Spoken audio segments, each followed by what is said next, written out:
Sum of all.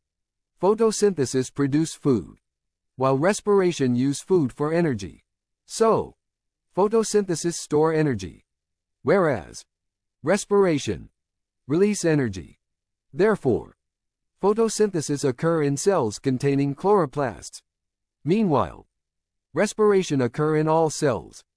So, photosynthesis release oxygen, and respiration use oxygen. Thus, photosynthesis use water.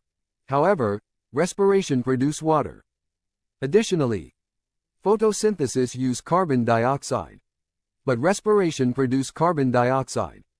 Hence, photosynthesis use sunlight, and respiration use light and dark, as mentioned in next slide.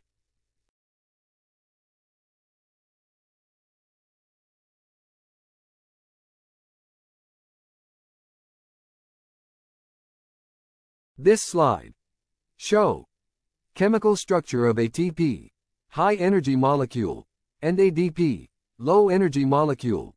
As we show, ATP structure hydrolysis of high energy band, while ADP structure use energy for an endergonic reaction.